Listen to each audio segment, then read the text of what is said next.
Changan mashinasi, radiator patrubkalarni, chilankalarni almashtirib berish uchun olib qo'yganmiz. Sababi qotayotibdi, patrubkalar qotib ketgan, mana bunaqa yorilib ketgan ba'zi birlari. Mana shunaqa joylardan suv oqqan, suv oqqandan keyin galovka motor qizib qoladi, prokatga kuyadi. Shularga qarab turish kerak. Iloji boricha qarab qo'yish kerak, patrubkalarni almashtirish kerak. Mana bu yerda. Bitta mana nakinishni qotirilmaganmi yo balkim bo'shab ketganmi.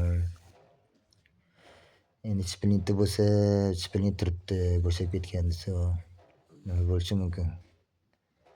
Bo'shab ketganda qo'ya qolamiz ama. Endi bunga qarab turish kerak. Bu luft, rolli lufti bo'lib qoladi bunaqa bo'lsa. Rol yaxshi burilmaydi. Har xil ovozlar chiqadi, mashina suzadi. Muvozanatini yo'qotadi. Ya'ni endi patrubkalari, bu yoqdagi patrubkalar mana boshqa mashinanikiga qo'yilgan ekan. Qo'yilganda mana akkuratni qo'yilmagan. Tegib yotibdi, mana tegib bir-biriga chiqarilib teshilib qolgan. Mana tepasiga mana oqizib yotibdi. Patrubka qotib ketgan, bu ham ulangan ekan. Ulangandan keyin ham o'sha akkuratni qilmagan, tegib bir-biriga ishqalanib, bu ham teshilib deb qolgan. Bular mana ichlardan to'lib ketgan ekan. Ichlarni ham alishtirmasa suv aylanishi qiyin bo'ladi. Yopilib qolgan mana.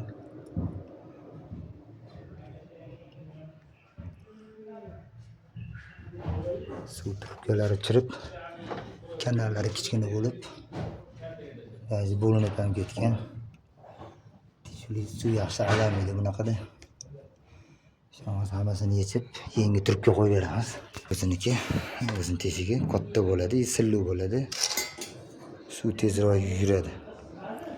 Suv tezroq yurgandan keyin sirkulyatsiya yaxshi bo'ladi, qizimaydi. Bunda suv to'xtab qoladi, yaxshi sirkulyatsiya bo'lmaydi. Sababchi bo'ladi bu ham sirkulyatsiya silabiy bo'lishiga.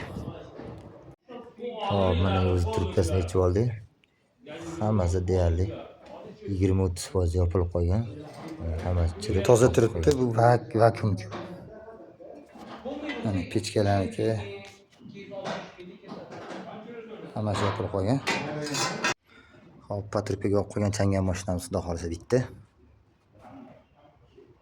Hammasini joy-joyiga qo'yib, yo'llarni qilib, patrubkalar hammasi o'z joyiga tushgan. Trubkalarni almashtirib oldi. Trubkalar ichi to'lib, sirkulyatsiyaga qiyin bo'lib qoldi. Mana endi hozir trubkani anaqalari ochilgan. Sirkulyatsiya ham zo'r bo'ladi. Hamma ishlarga mana pechka ishlankalargacha almashtirib tashladik. Tepa past. Devorlari ham mana hamma joyini alishtirib. Bitta mana ikkita patrubka keldi. Buni ham orasiga turib tiqib, akkuratni qilib ulab, to'tga qilib berdik. Mana bu yoqda ham shunaqa bo'lgan. O'rtaga turib ulagan. Chunki o'zim trubkalari, patrubkalarni topa olmadik yo'q ekan. Yo'llarni qilib, akkuratni qilib berdik. Hech qayerga tegib qolmagan, hammasi bukilib qolmagan. Sakkina trubkalar ham yengil bo'ldi. Mana endi bu yoqqa sirkulyatsiyalar ham zo'r bo'lib, qizimaydi yozda xudo xolisa. Bemalol yozda ham maza qilamiz. Nakinishni bo'shab qolgan ekan, buni ham qotirib qo'ydik. Hamma joylarni qarab cho'tka qilib qo'ydik. Xudo xolisa zo'r. Hop, mana hammasi eski chiqqan narsalar, hammasi suv. Uni endi u egasini o'ziga ko'rsatamiz. Xolasalar olib ketadilar, xolasalar tashlab yuboradilar. Bu ularning haqqilari.